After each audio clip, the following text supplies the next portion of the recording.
guys, musta kayo? So samahan nyo ako na manalangin bago natin mapakinggan ang salita na galing sa Diyos. Lord, we thank you sa opportunity, sa oras na minsan pa binigay mo, Panginoon, na makapakinig kami sa iyong salita. Nawa maging pong reminder sa amin at magamit po sa aming araw-araw, Panginoon. Kayo po ang maitaas. We honor you and we bless your name, Father God. At hinihingi po namin ang lahat nito sa inyong pangalan. In Jesus' name pray. Amen. Okay, kabataan. February na yung buwan ngayon at malapit na ang February 14 na tinatawag nilang Araw ng Mga Puso. So,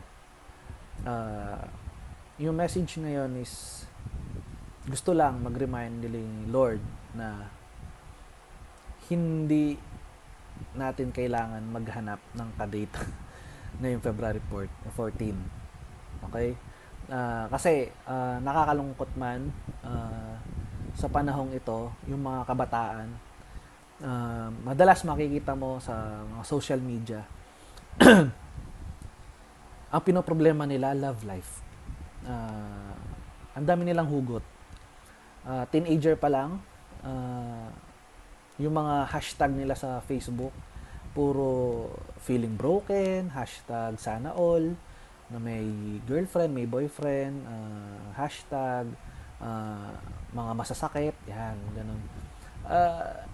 Well, gusto mag-remind ni Lord na kabataan, hindi yan ang first love mo. Ang title ng message ngayon is First Love Never Dies. Yan. Baka narinig nyo na sa mga magulang natin yung line na yan. Ano yan? Sikat na line yan. First love never dies daw. Number one question is, sino nga ba yung first love mo? Tapos, ang second question is, never dies? Never dies nga ba? Hindi nga ba namatay yung first love natin? Hindi nga ba paandap-andap yung first love natin? Nawa, mag-remind sa atin to. And basahin natin yung 1 John 4, 9-11. Verse 9, inihayag ng Diyos ang kanyang pag-ibig sa atin nang isunugo niya sa mundo ang kanyang kaisa-isang anak upang magkaroon tayo ng buhay sa pamamagitan niya. Verse 10, ito ang pag-ibig. Hindi sa inibig natin ng Diyos, kundi tayo ang inibig niya. At sinugo niya ang kanyang anak upang maging handog para mapatawad ang ating kasalanan. Verse 11, mga minamahal, kung ganoon kadakila ang pag-ibig ng Diyos, dapat din tayong magmahalan. Okay. Dito, sana masagot yung tanong natin. Sino yung first love? At yung first love ba natin, never dies nga ba? Okay. Sa verse na yon, gustong i-remind sa atin ni Lord na si Jesus lang or si God ang unang nagmahal sa atin. Nawa, lagi nating i-remind yung sarili natin na hindi yung ibang tao yung unang nagmahal sa atin. Alam nyo kasi sa totoo niyan, pag sa tao ka nag-rely ng love, may rejection. Madalas yan. Kung magre-rely ka ng love, binigay mo yung buong love mo sa ibang tao, ibang bagay, yan. Merong negative or may rejection na mangyayari. Pero, pag ang first love mo, alam mo na si Jesus ang first love mo, ang susunod na question dyan, yung first love mo ba na si Jesus, hindi ba nagpe-fade yung love mo? Ngayon, kabataan, ikaw ang makakasagot dyan. Si Jesus nga ba ang first love mo? And yung first love mo ba na si Jesus, never dies ba? Yung pag-ibig mo sa Kanya, hindi ba namamatay? Ngayon, kung feeling mo, medyo nagdadalawang isip ka, gustong i-remind sa atin ni Lord na yung first love na yon, which is God, si Lord sana, nawa, meron siyang gustong i-remind sa atin na para yung love na yon hindi siya mamamatay. Hindi siya, ah, sabi nga, hindi siya magsisiro balance, hindi siya malolobat, hindi siya magiging cold. Di ba? Yung iba, cold sa atin. Yung iba, rejection ang nakukuha natin. Pero, etong mga bibigay na point sa atin, nawa makatulong sa atin para yung masasabi talaga natin sa sarili natin na, yes, my first love will never die. Nawa, matulungan ko kayo at makapagbigay ng reminder din sa atin. So, number 1, remember. The word remember. Ano nga ba yung re-remember natin? Remember yung pagkakataon or yung moment na naranasan mo si Lord.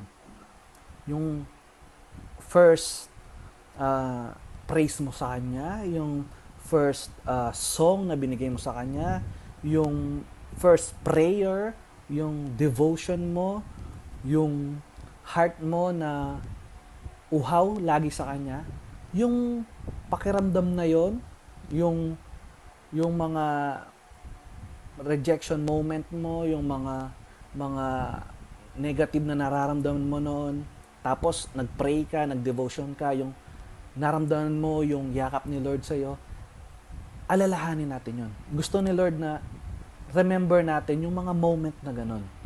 Alam nyo bakit? Kasi yun yung magbibigay sa atin ng inspirasyon muli na yung mga nararamdaman natin ngayon na rejection galing sa mga tao, meron tayong Jesus na nagparamdam sa atin ng ganon kalaki yung love niya sa atin.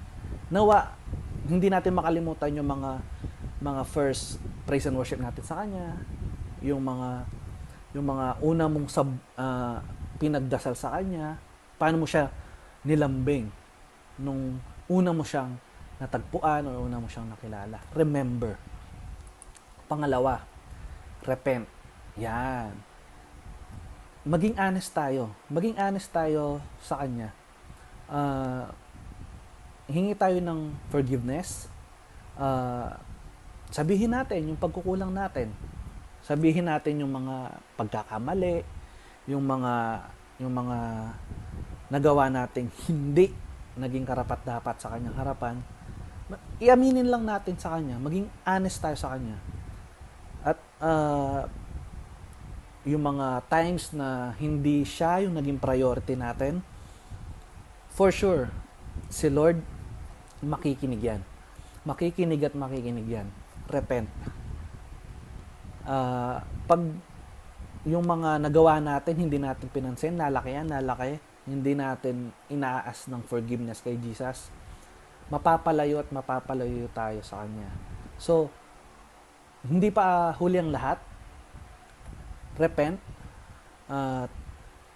Alam naman natin na ganun kalawak ang pag-ibig ni Jesus.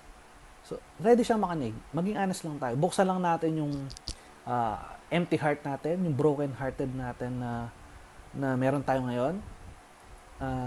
Alam, by faith, alam ko, hindi maiksi kamay ni Jesus para abutin tayo. Pangatlo, return. Yan. So, ulitin namin yung una, remember. Second, repent. Yung pangatlo, return. Anong return? Bumalik tayo sa Kanya. He is always ready to welcome us. Diba? Alam naman natin ang story ng prodigal son. Parang ganun na ganun si Jesus. Tayo na nga yung minsan or madalas na lumalayo sa Kanya. Pero siya, hindi siya nagsasawang mag-welcome sa atin. Tsaka, huwag tayong matakot na mag-umpisa ulit. Kumari, ang dami natin palpak, ang dami natin pagkakamali, nakapag-repent tayo. Ngayon, balik tayo kay Jesus. balikan natin yung mga moment, paano natin siya nakilala, paano natin siya ah, kinantahan. Yun nga, yung remember. So, balikan natin lahat yun. At alam ko na hindi ka manhid, lalong hindi manhid si Jesus para hindi ka niya pansinin. Si Jesus yun eh, di ba? Bring back to your first love. Balik tayo kay Jesus. Ito kasi yung totoong love. Ito yung tunay na love na hinahanap natin. Yung girl-boy relationship, bonus na lang yun. And alam nyo na pag inuna nating minahal si Jesus, ito, life testimony to. Pag si Lord ang inuna mo, si Lord ang niligawan mo muna, si Lord ang minahal mo ng buo muna, in time, pagdating mo siguro ng mga 20s, 25, 28, ibibigay ni Lord yung hinihingi mong boyfriend, girlfriend, or magiging partner, di ba? But sa edad nyo, hindi natin, sa edad nyo, focus tayo. Focus muna tayo kay Lord. Unahin natin si Lord, ligawan natin si Lord. Yung time natin, devotion, prayer, praise and worship, yan. Ibigay natin kay Lord. Yung 3 T na meron tayo, time, treasure, and talent, yan. Yan ang masarap na ibigay kay Lord. Na pag niligawan mo, bibigay mo yung time, yung treasure, and talent mo kay Jesus. For sure. Ganon kayo magiging close ni Lord. I-maintain natin yung love kay Jesus. Yes, tao tayo, magkakamali at magkakamali pa rin tayo. But, tandaan natin na lagi nating balikan. Balikan, return, repent. Siyempre, si David, di ba? Alam naman natin na ilang beses din siya nagkamali. But, anong una niyang ginagawa? Bumabalik siya kay Lord. Nagre-repent. Nawa, yung puso natin to, hindi pride yung manguna sa atin. Kasi yung iba, di ba? Pag nagkamali, lalong lumalayo kay Jesus. No. Linger to Him. Find ways to have a quiet time. Sa araw-araw, hindi pwedeng wala kang time na hindi naman puro siguro 24 hours cellphone ang hawak mo, di ba?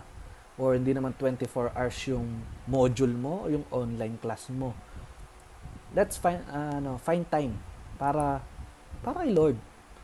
Enjoy Him. Yan. Always rejoice sa presensya niya. Worship Him. Kahit anong gawin mo, yung pagising mo pa lang, be thankful. Di ba? Yung pagising mo, pagising mo ng umaga, ang laking blessing na nun. Yun pa lang, pwede mo na siyang purihin na, oh Lord, buhay pa ako. Di ba? So, nawa, kabataan, mag-remind sa atin yun, yung 3 R na yun, remember, repent, and return. Nawa, yung first love natin, masagot natin na, sino first love mo? Jesus. Never dies? Totoo nga ba? Yes, hindi na mamatay yung pag-ibig ko kay Jesus. Nawa, yun yung masagot natin. Kayo ang makakasagot. Kung yun nga ba talaga, yung, ganun ba talaga yung love natin kay Jesus. Kabataan, lagi niyong tandaan, unahin natin siya. Ligawan natin siya. And makipagrelasyon tayo kay Jesus. For sure, walang rejection. So, samahan niyo ako manalangin sa oras na to. And Lord, salamat po sa binigay mong salita, Panginoon. Hayaan mo, Panginoon, na alisin mo yung pride sa puso namin. At Panginoon, kami po ay bumalik sa iyo. We always remember you at return at babalik kami sa inyo, Panginoon. At we always repent sa mga nagagawa po namin mali. Lord, nawa ma-purify, ma-sanctify mo yung puso namin, Panginoon. At kayo po ang gumabay sa amin, sa takbuhin po namin sa mundong ito. And Lord, we love you always. Ikaw po lagi ang aming first love na hindi po mamamatay. And we know, God, na your protection, lagi nandyan, Panginoon. And bless us indeed, O God. And love us, O Lord. Yung pag-ibig mo, Panginoon, hayaan mo na ma-share din po namin. Salamat po at itinatas po namin yung pangalan. In Jesus' name we pray. Amen. Bye-bye. Thank you.